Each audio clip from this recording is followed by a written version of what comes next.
Okay. So, no mai, haere mai, e rangatira rau ki tēnei hui o te Kaunihera Wāhine o Aoteaora.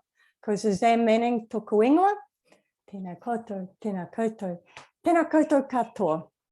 So welcome to this webinar that's launching the results of the 2021 Gender Attitude Survey. It's been commissioned by the National Council of Women. It's been carried out by Research New Zealand and supported by the Ministry for Women. So I'm Suzanne Manning. I am the current president of the National Council of Women, and I'd like to settle us into this event with a karakia that talks about new beginnings. Whakataka tahau ki te uru, whakataka tahau ki te tonga, kia mā kene ki uta, kia mā taratara ki tai. E hi aki ana te atākura he tio, he hoka, he hauhu, tihei mauri ora. So, kia ora again.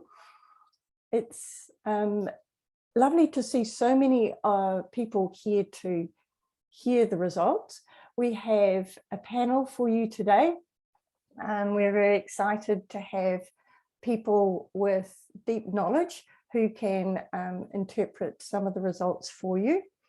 What we will be doing is to, I will give an overview of how we got here first, and then we will be asking the Honourable Minister Jan Tinetti, Minister for Women, tēnā koe Minister, will be speaking for us first.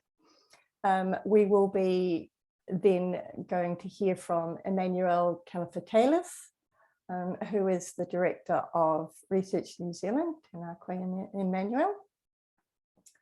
We will be hearing from Malupe Val, Dr. Betty Offer-Grant, who is an AUT lecturer and researcher and also a board member of the National Council of Women. Tēnā koe Betty. And we will be talking to Rob McCann from the White Ribbon campaign, which is about preventing violence against women from a masculine point of view. So tēnā koe Rob. You will notice that we had Hannah Huggin on the invite. Unfortunately, our young person has got COVID, and so we wish her all the very best, but she won't be here with us today.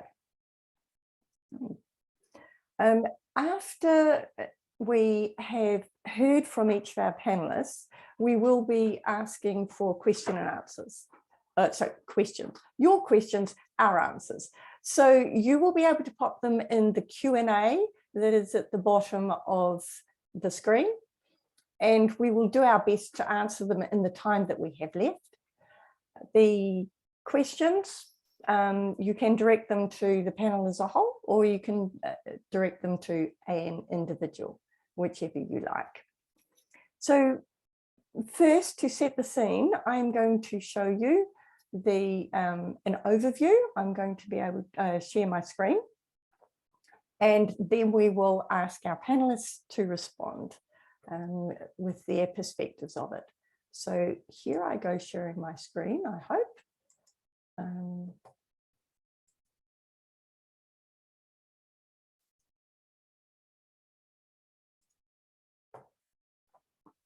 Now somebody's going to tell me if that's not working for you. Yes. So here we are, Gender Attitude Survey 2021, proud to present to you. It's Gender Equal New Zealand is a campaign led by the Kaunihera Wāhine o Aoteaora, the National Council of Women. We've carried out this nationally representative survey of New Zealanders with Research New Zealand in 2017, 19 and 21. So it aims to give a snapshot of New Zealanders' knowledge of and attitudes towards gender equality. We repeat it regularly so that we can see how attitudes are shifting over time, because of course that is what we want to be seeing. So the 2017 survey was the baseline year. Every year we interview around about 1,250, give or take a few, New Zealanders of 18 years or over. They're representative of the New Zealand population in terms of age, in terms of gender, ethnicity, and region. We also add a small booster of Pacific and Māori people because we want to emphasize their views. However, we have to be careful when we are looking at the results of the survey that there are still small numbers within the overall survey, so you can't make strong conclusions out of the data. They're indications only. The margin of error is around 3% to a 95% confidence level. So then, in 2019, we repeated that, same questions. And this is what the foreword of this year's report said. Surprisingly, the 2019 results have not produced the outcome we anticipated. We thought we would see a positive shift in the public's attitude on gender, despite recent global events like the hashtag #MeToo and the hashtag Time's Up movement. This attitudinal process and shift in focus on gender equality is not reflected in the recent survey results. So 2019, okay, we were a little disappointed, but we were holding in there. So then 2021, and this is the survey results that we're releasing today. And just while I'm here, shout out to the Ministry for Women for supporting us in this, and particularly to Deb Potter, who was very persistent in helping make sure that we navigated the process. So thank you very much, Deb. So here in 2021, we had a slightly shorter survey, but we focused on the main questions. But again, little change, especially that minority group who hold outdated and concerning views on gender equality. In fact, some of these views in 2021 have increased over 2019, and we will explore that further as we go through the panel. So I want to show you some high-level results that you might have seen on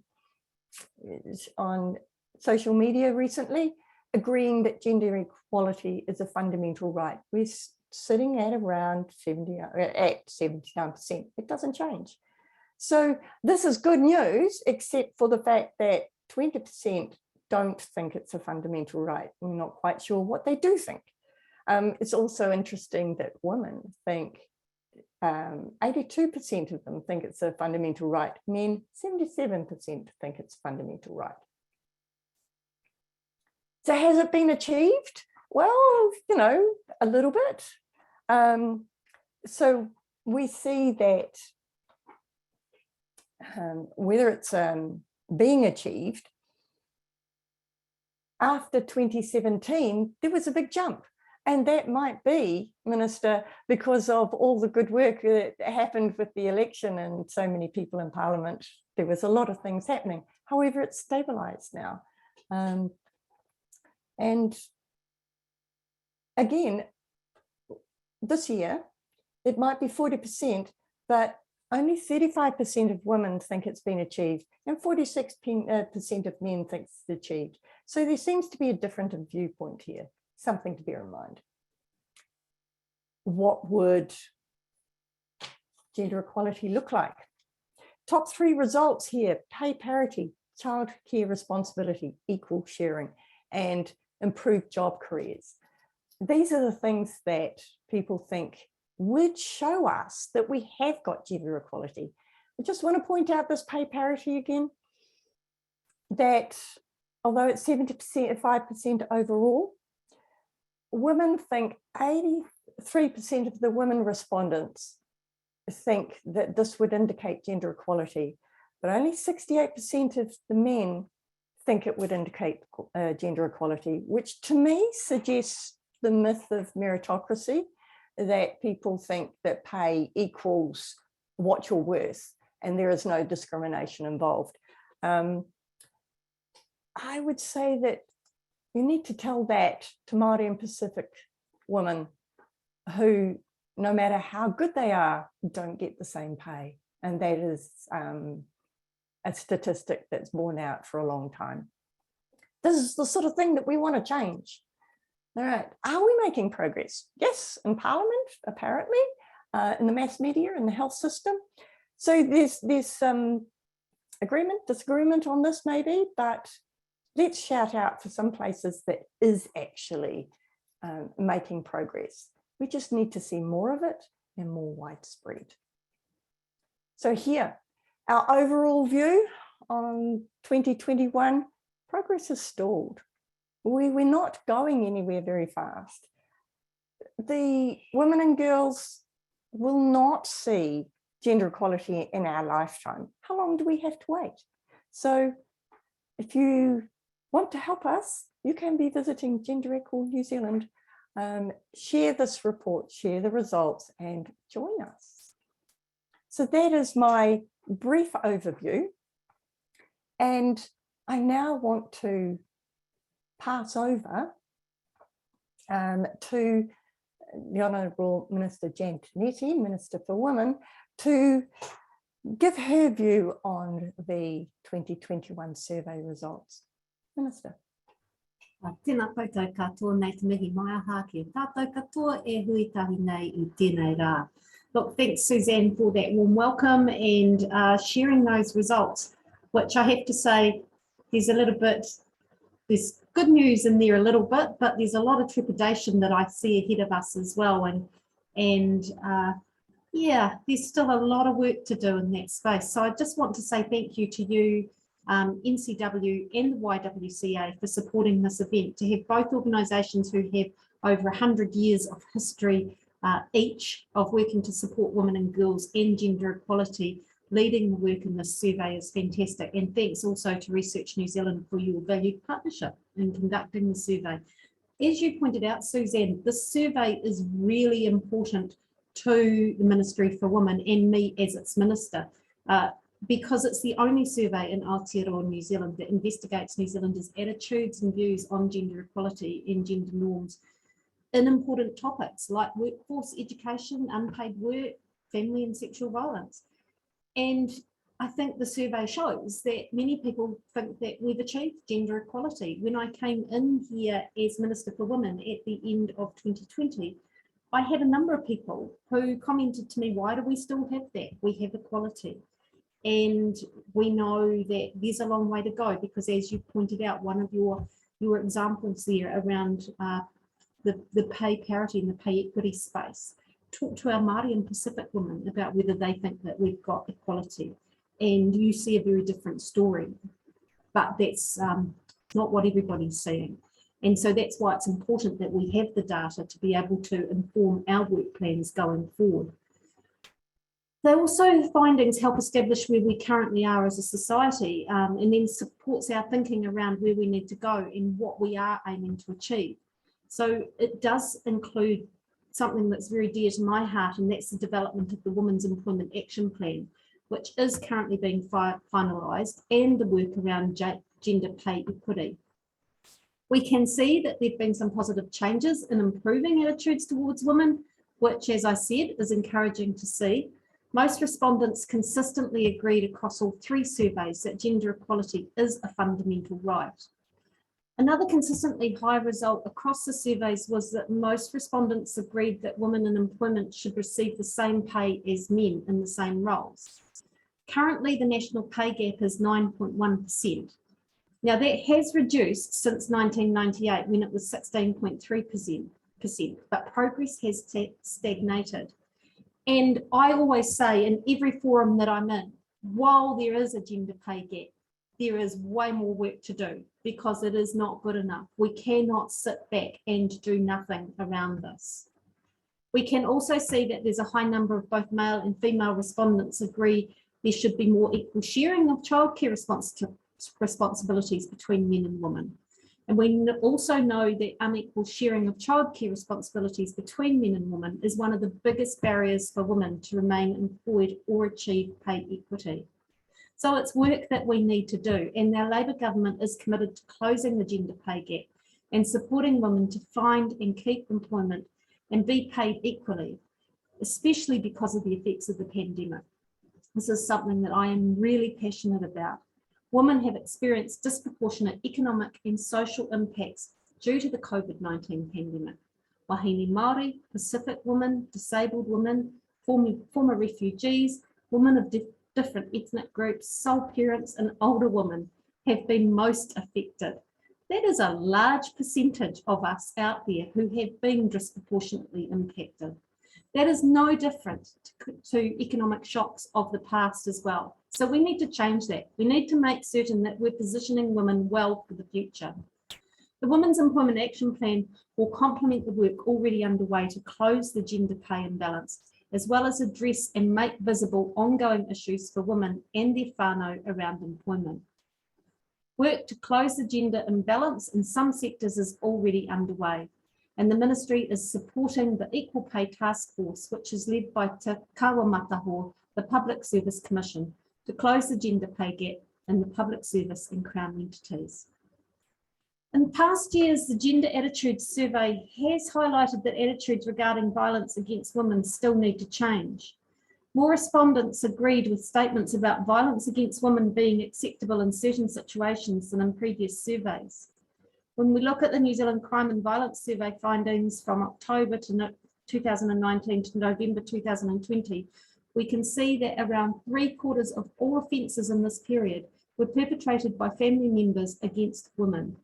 35% of women had experienced sexual violence in their lifetime, and 23% had experienced intimate partner violence. Perhaps if the attitudes towards consent and family and sexual violence can change, we may see these crime statistics go down. And this is a conversation that we have to be having across all sectors of society. Ensuring all women and girls are safe and free from all forms of violence and harassment is one of my top priorities. I'm committed to working with Minister Davidson to support the joint venture leading the implementation of Te Aoteaora, the National Strategy of Elimination of Family Violence and Sexual Violence. So in conclusion, the findings of the Gender Attitudes Survey show us that we have already come so far and how some attitudes towards women are changing for the better. And it is encouraging, but we can also see that there is a lot more work to do to ensure that Aotearoa New Zealand is a welcoming and tolerant place for all and a place for total gender equality. The Gender Attitudes Survey is a critical source of information to understand the current social climate in Aotearoa New Zealand. So thanks once again to National Council of Women of New Zealand, the YWCA and Research New Zealand for your incredible hard work to support the women and girls of Aotearoa New Zealand. And Suzanne, I'd just like to back up the wonderful work of Deb Potter. I think she's amazing, and we're very lucky to have her at the Ministry for Women. I'm looking forward to hearing today's discussions and how we can make Aotearoa New Zealand a better place together. Nō reira, tēnā koutou, tēnā koutou, tēnā tātou katoa. Kia ora, that's wonderful, thank you. It's great to hear so much work that is being carried out by the ministry and the government at the moment. You mentioned Te Aoteaora. I love the strategy and the action plan that's been there. We just hope that it does what it's intended to. The planning is totally necessary. We're waiting for the plan to get into action, and we would love to be able to see that reflected in the attitude. So here's hoping that we're on the right track for that. Strategies are good. So thank you very much. Now we will carry on with moving through the panelists' views. Each of our panelists have a specific perspective on the survey. So we will hear different views, and then the question and answers have started, and that's great. I do encourage you to do more of those. So we would like to now go to Emmanuel Calafatelis, and he is the Director of Research New Zealand, who have supported us all, supported NCW in doing this groundbreaking research, the 2017 survey won a research award for its innovation, and that is because Emmanuel and Research New Zealand were so willing to work with us at the National Council of Women to do something new, and we so appreciate the input that you've had. So Emmanuel, what's your take on the survey?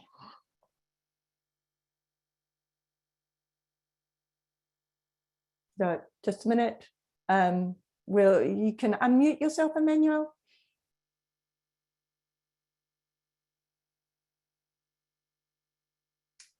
Or Kerry.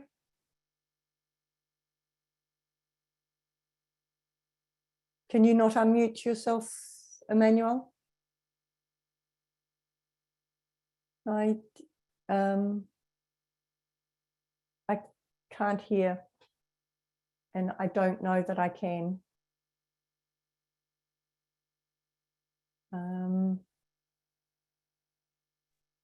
Manuel, I have asked you to unmute, so maybe you can do it now. Oh, he left.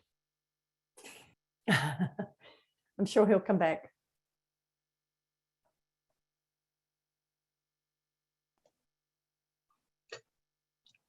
Kia ora tātou, Emmanuel Calver-Taylor. I'm sorry about that little technical problem. I'm here not to bore the pants off you with statistics. As Suzanne said, I'm here to give you my perspective on this important piece of research. But first, what I'd like to say is that Research New Zealand is very pleased to be involved with this mahi. As Suzanne said, we completed the very first survey in 2017 and effectively established a baseline. I'd like to think that this was a world first, and I just want to thank everyone who was involved back then. And we've repeated this every 2 years, 2017, 2019, and of course 2021. And between 2017 and 2019, we had hoped, as Suzanne said, to see some quite significant improvement. And that was, I guess, on the back of the Me Too initiatives. And we were unfortunately disappointed when we saw the 2019 results. Nevertheless, we started planning for the 2021 survey and expected to see a little bit of progress, but I would have to say that I'd be kind when I say that at best the results for 2021 suggest to us that the momentum that we initially saw has stalled, and obviously that's unfortunate for everyone, but nevertheless what is clear is that there is still a lot of work to be done, not only in terms of achieving gender equality, but also achieving an acceptance of diversity, particularly with respect to gender and sexual diversity. Suzanne has given you some of the high-level results. What I would like to do is encourage you to visit the report and have a look at some of the detail, because the high-level results actually hide, in some respects, some of the more interesting results, particularly those that relate to differences not only by the genders, but also in terms of age and ethnicity. So, as I say, I'd like to encourage you to visit the report and read the detail. As far as reports go, I want to say that it's actually quite a consumable report, not at all dense in terms of numbers and text. So thank you very much for this opportunity to be on the panel. I'm here to answer any curly questions that you might have, and so I'd like to thank Suzanne and the rest of her team for this opportunity. Back to you, Suzanne. Kia ora. Thank you very much, Emmanuel. So moving along to, we will now call on Malupa Val Dr. Betty Offey-Grant, our Betty, and to give us a Pacific woman's perspective on these results, because it's one thing at the National Council of Women, we are very aware that gender equality looks different depending on how it intersects with other aspects of your identity. So Betty, kia ora. Kia ora everyone, and talofa lava malo ilelei and warm Pacific greetings. My name is Malupe Val, Dr. Betty Offey-Grant, and don't worry, it is a mouthful even for me. I'm so happy to be here to provide my lens on the gender survey attitude. So I come from academia, so I have an academic view about it, and I also have a Pacific viewpoint. But what they both sort of equally suggest is that these results from the survey, they show a sustained persistence of gender inequality over the last 3 surveys that were generated in New Zealand. And so what that does confirm to me is that the status of gender inequality, that more could be done in this area. And we've heard from the Minister, who has mentioned that we have a lot of strategies and a lot of work that's been done in the government to lift the profile of women and close that gender pay gap. And so we asked the question whether the elimination of gender inequality can be something that we anticipate in the near future. And I think it is.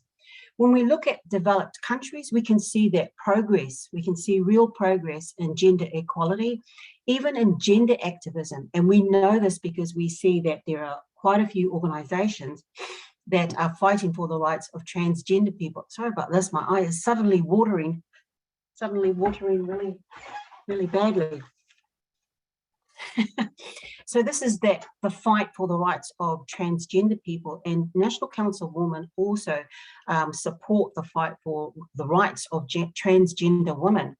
We know that there are many constitutions worldwide that include this equality principle and specifically focus on gender. So this is a real movement to highlight the inequality that women have regarding their rights. And we know that in many countries, even in developing Pacific countries, the rights for unmarried women and for married women seem to be less when we think about property rights and land rights. So we know that there is work done currently now in the Pacific to lift that, to break that barrier for women regarding property and land rights. There are many legal restrictions that Pacific women face, not only Pacific women, but around the world.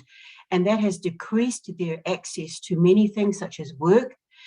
We know that there are international conventions like CEDAW, where CEDAW plays a crucial part in promoting gender gaps and rights. And this is a really important tool that gave women the power to push for gender equality, including the legal rights for women.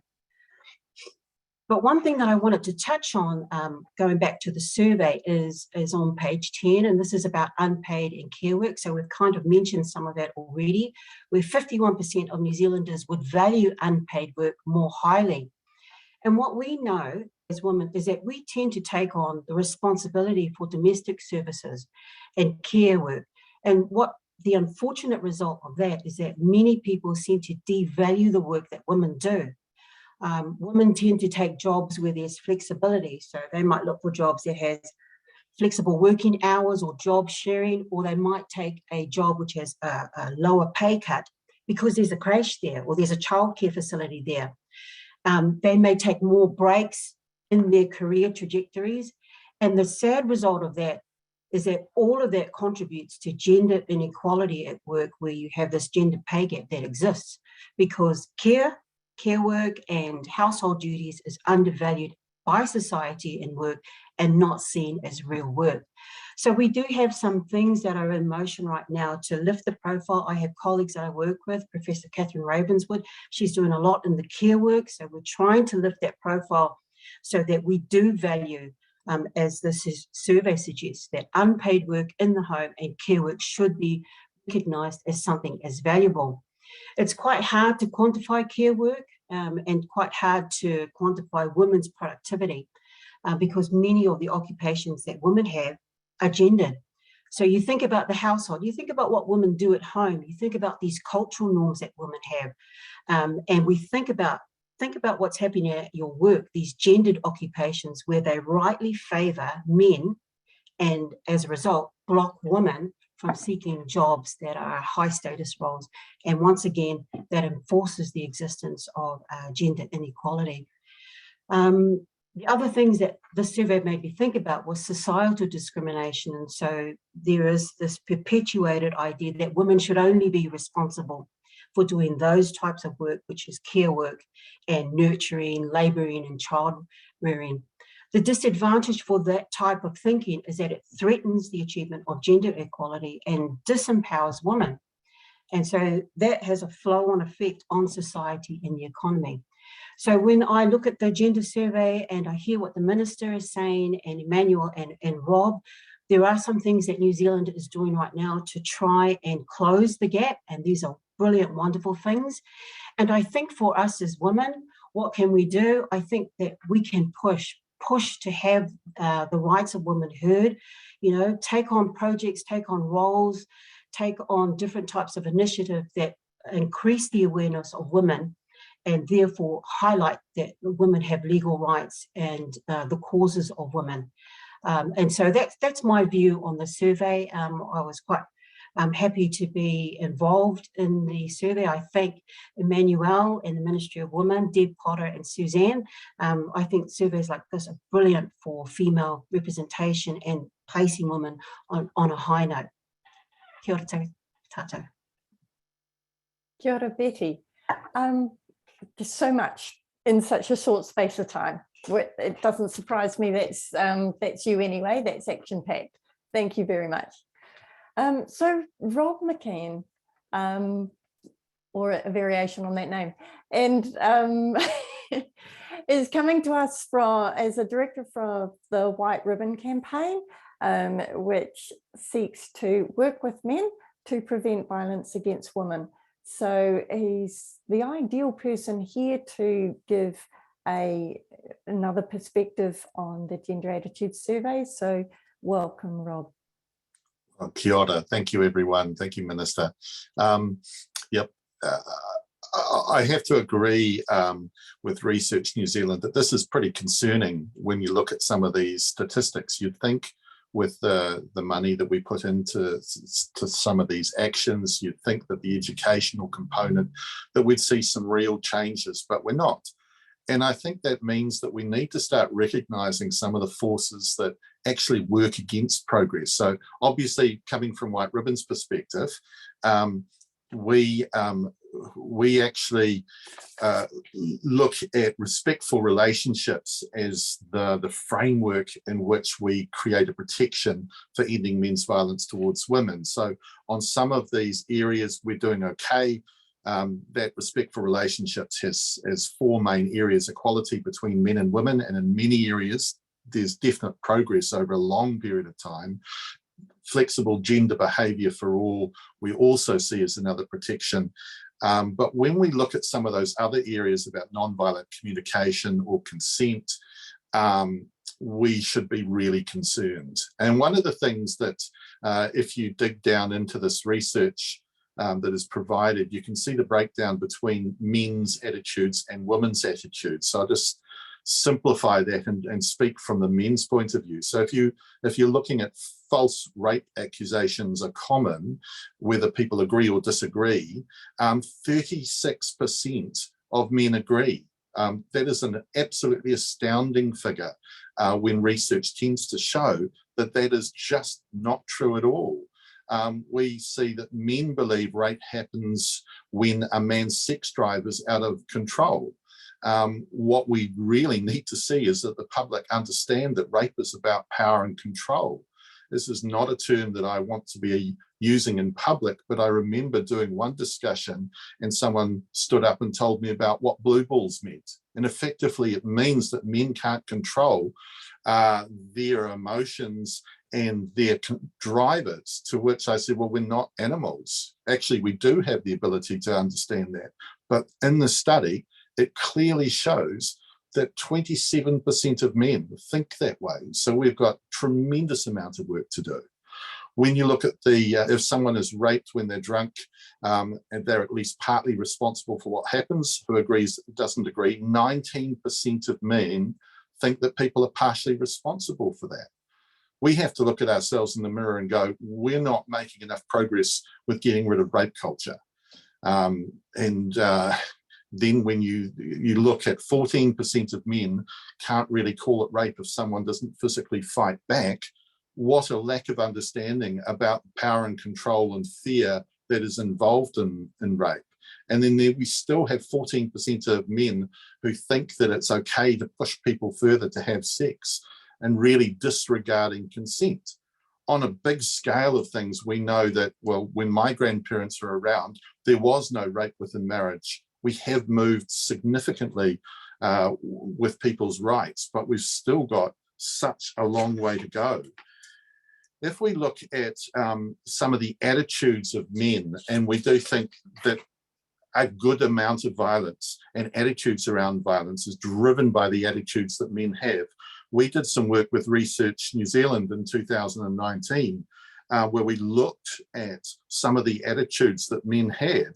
And referring back to my notes, the ideas of what men were supposed to be, that harmful masculinity was still very strong. When we asked a section of New Zealand's population whether they were told that boys don't cry, 47% in 2019 said yes, that was what they were led to believe was true. Conversely, only 9% of women thought that was true. So there is a real difference between how we are socializing our men and women. We also, in that same piece of research, found that 65% of men heard that boys should harden or toughen up. And we ended up doing a number of campaigns around those attitudes, which we would say are unhealthy masculinity. We don't use the word toxic masculinity too often because it turns people off, but they're very unhealthy, and they help drive some of the attitudes that I think, are seeing in this particular survey. And all it says to me is that actually one of the things that we can't do is stand still, because there are societal pressures that make these stats worse. When we look at the access that our young men and women have to porn, they start to take on board those attitudes where consent is actually not something that's demonstrated to them, where women are seen as receptacles for a man's pleasure as opposed to a partner in a sexual relationship. I think there are a lot of pressures that push poor behavior and poor attitudes, which is why we can't ever rest for 1 year and think we've got this done, we're making great progress, because some of those attitudes come back to bite us. And they are attitudes that are held by young men, men of middle age, and grandparents. So it needs a constant refresh to make sure that we are winning that battle when it comes to attitudes about gender. That's probably enough for me before the questions. Kia ora, that's fabulous. Thanks, Rob. It's always good to have men's perspectives when we're talking about the gender attitudes, because this is a partnership. We're not talking about one gender, we're talking about all genders in together. So thank you very much for your contribution there. So we can go to the questions and try and get some answers now. And there's some great questions in the Q&A section. We are not going to get through all of them at this point, so I apologize, and I am picking and choose to some of the ones that are a little bit easier to ask, and I will try and direct them around to different people, and I think a lot of them are for the Minister. So Jan, I will try and sort of like give you breaks with the others, but we will start with you, please. Give you an opportunity here. I'm trying to put some questions together, and I wonder if you could tell us about Te Ao Ririkura, the strategy. What is the approach here? Because people are aware of things like, are you okay? And what people, what do children do when they want to speak out? This, are you okay? We're familiar with. We're not familiar with Te Ao Ririkura. So what's the different approach that's going to come into?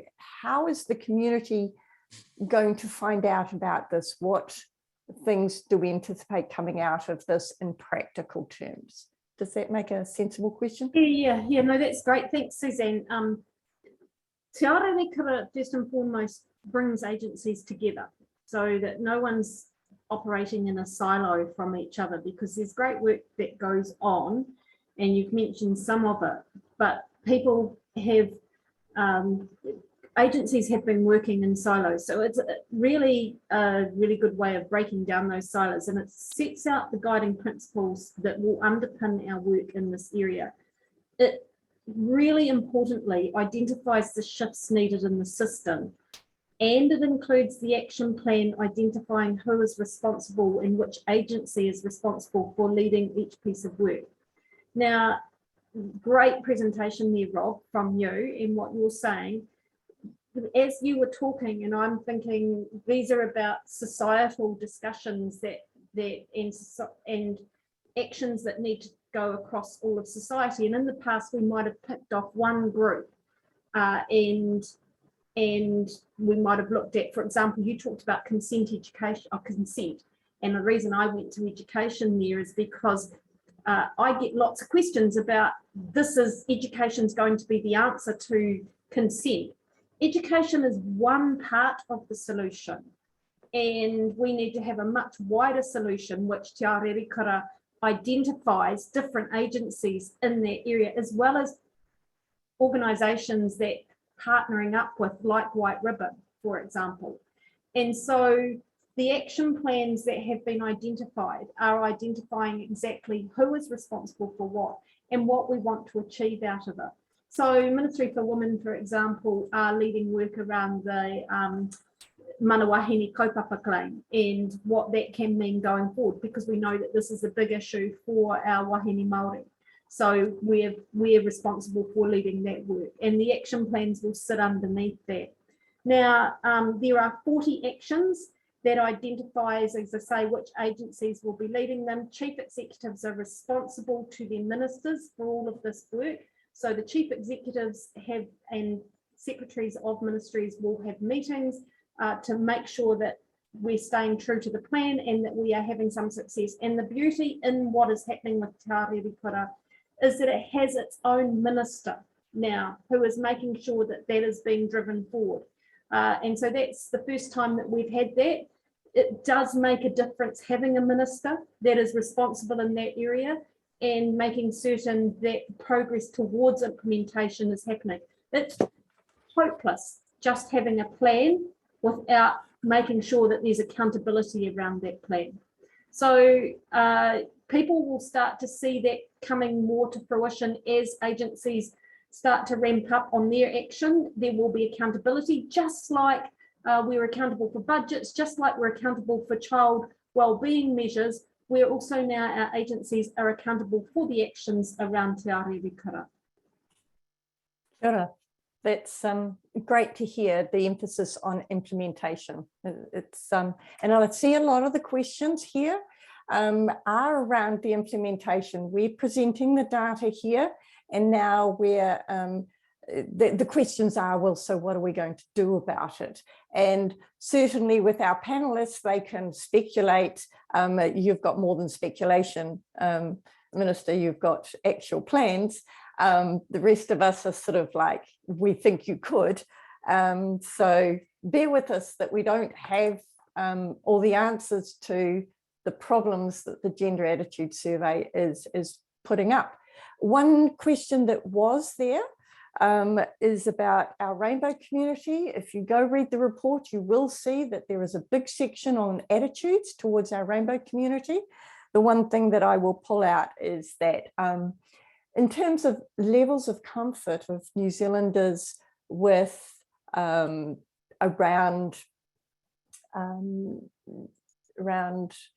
the, sorry, I got distracted there, with people of the rainbow community, there are a higher level of comfort level than 2017, but lower than 2019. But you know what? Emmanuel will probably say it really much better than me. You go. And you unmute yourself first. Yep. Thanks, Suzanne. I just was going to say that the word you were looking for was diversity. Oh, thank you. It's okay. And I also wanted to say that if you look at the results across the board and look at the extent to which respondents reported that they would be comfortable in certain situations, I think you would come to the conclusion that we're quite accepting, as you pointed out. But the other thing I really wanted to point out to you, that to the audience here, was that in relation to 2019, we seem to have gone backwards. So again, in that area, there is still work to be done. Kia ora. And while we've got you there, Emmanuel, here's another question. Somebody's asked about infrastructure, urban design, and gender-sensitive cities. Now, we haven't asked about that in our gender attitude survey. Note to self, maybe we should look at it. But have you at Research New Zealand done any other sort of work that might be relevant in this respect? No, not really. Although I hesitate a little bit, because we're actually compiling a piece of work at the moment for the Ministry of Innovation. No, I beg your pardon, Ministry of MB. I want to say MB, which looks at building and construction. And if I'm right, there's a little piece in that particular piece of work that relates to this very subject topic. Right. Kia ora for that. So moving on now, Betty, there was a question about care, unpaid work that women do, and I see that you've answered it in the Q&A, but I wondered whether you wanted to speak to it just briefly when you're off mute. Could you read me the question? Because I actually can't see the question. Once I clicked on answer, I don't see the question anymore. Okay. So the question is, how you. can we improve the way that unpaid work, for example, that undertaken by caregivers, who are most often women, is valued in our society? Okay, so for me to answer that, I would say that you have to take that at the macro level. So this is a societal thing. So societal perceptions are quite tough to try and change, but we have seen that this does happen. I think if you looked at the Me Too movement, I mean, that started really small, and that highlighted some of the disadvantages that American women in Hollywood were experiencing in order to get into certain types of acting roles. So societal perceptions are really embedded, and they tend to perpetuate certain types of stereotypes. And so when we look at unpaid care work, it's very much aligned to how people see women. And so how do you change that? Well, you start small. You know, like what I mentioned before, you start taking on issues, and we do that here at National Council of Women. We start highlighting some of these issues that undervalue women and home care work, maybe care work, and the burden of care work that places women in a disadvantageous position. Some of the other ways that you could do this to highlight childcare is perhaps put it in as a submission, and we know that within National Council of Women, we've also put in some submission proposals to highlight some of the damages that societal perceptions have placed on women. And so there are some things, it is a hard one to answer, because when you're looking at it from a macro level, it's usually the big level requires a big level answer. But when you start small, you start with baby steps, you start with incremental steps, and then it should lead to something else. Pretty much like this gender survey's attitude, we start small, we start highlighting about gender equity, inequity and inequality, and with the gender pay gap. So I'm not sure if that answers your question, but that's what I would answer. Kia ora. That's a great answer. Thank you, Betty.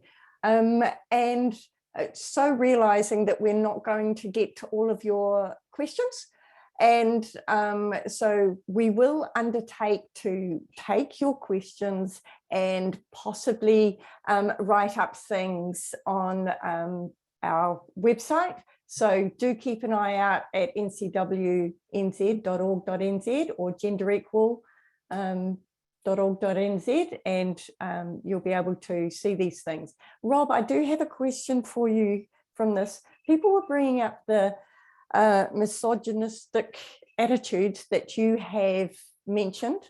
And the question is, so we've got a problem.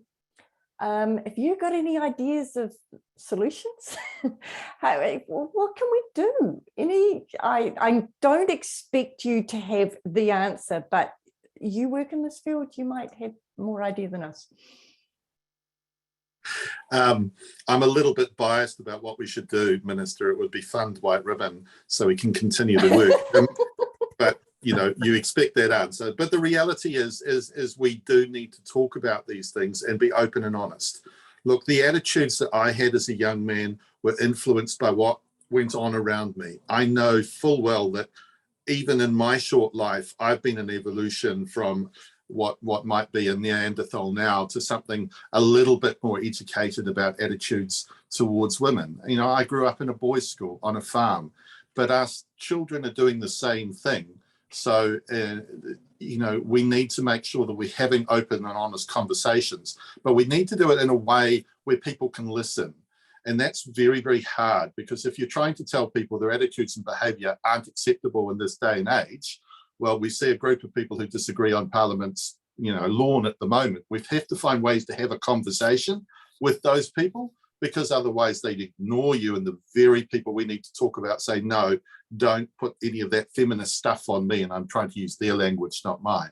So it is about, our, you know, from our perspective, it is about having a joined up relationship with all those government departments, but then also making sure they're working outside of the walls of government and involving organisations like us and all the many others, because we have to have these voices of reason about what male attitudes can and should be repeated and provided in different ways, because men and women are not homogenous in any way or form, and they don't respond to the same information or the same delivery. So it's really an ongoing tranche. And one of the good things that I will say about politicians, having sort of been one, is that in this space, they understand it is a long journey. So it's not, let's suddenly throw everything out and start again. It has got to be ongoing and just continued commitment in this space. Sounds very reasonable. Commitment, manner enhancing behaviour, so that actually you can continue to have the conversations with the people that we need to be talking to. It's, when people are on the outer, we can't talk, and that doesn't work very well at all. Thank you. So, Minister, the last question I'm going to put to you. There was a question that people were very interested in hearing about, strategies for how can we get pay equity in the private sector, because there, you know, the government has limited opportunity to use the levers that they can in the private sector, the public sector. So would you like to have a go at answering that? Oh, absolutely. Something I'm quite passionate about. So thank you for whoever's asked that question.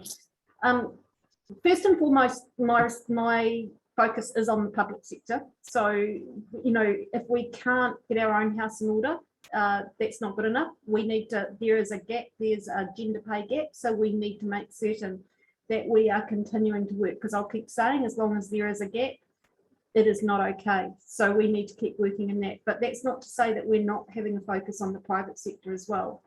And so I've asked my advisory group, the National Advisory Council for the Employment of Women, NACQ, to give me some advice in this area around what we can be doing. And that is work that they're doing through the Women's Employment Action Plan at this current time.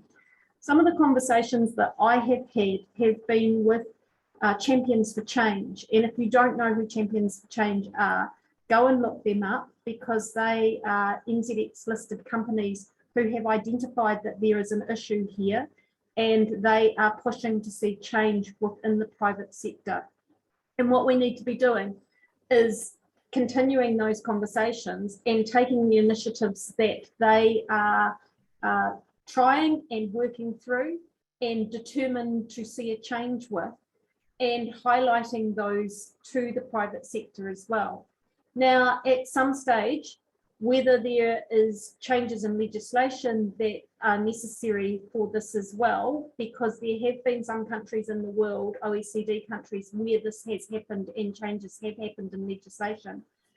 I'm waiting for the advice to come back to me through NACU and other areas as well. What I have said to NACU is thank you to the likes of the journalists like Alison Mao, Ellie Mao, and Kirsten Johnson, journalists like that have taken this on board as a cause and are highlighting the need for change. And the more that we can highlight it, the more that we can have public conversations and say there is an issue, the more that we will see change in this area.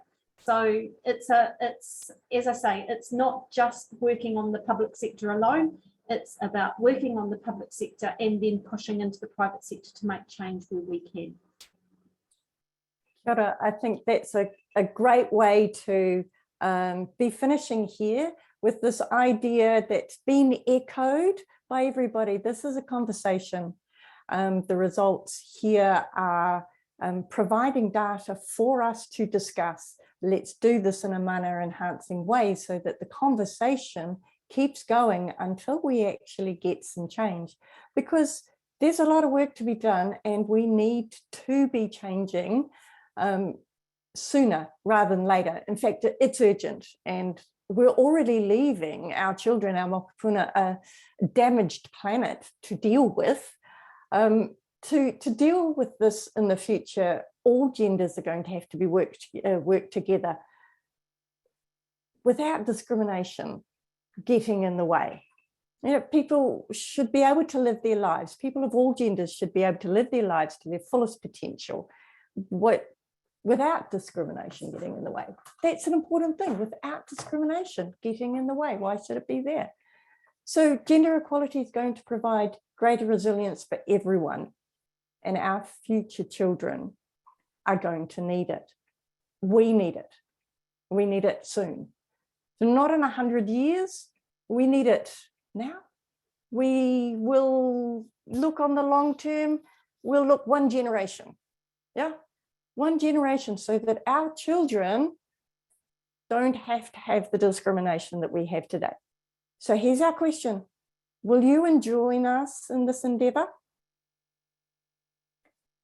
So if you want to work with us at NCW, please do come in contact with us. There are other people who are doing the mahi as well. There are many ways of doing this, but we would encourage everybody that this is actually an urgency to step it up. Nō reira, ngā mihi nui ki a koutou. Thank you all for coming. Please share the results of the Gender Attitude Survey widely. It is time for change. And my big thanks to our panelists today, to Minister Jan Tinetti, to Rob McCann, to Dr. Betty Offey-Grant, to Emmanuel, sorry. And thank you to the behind the scenes people, the YWCA, who have brought this for us, to Kerry as the office, to everybody else. Thank you very much. Go well, go safely.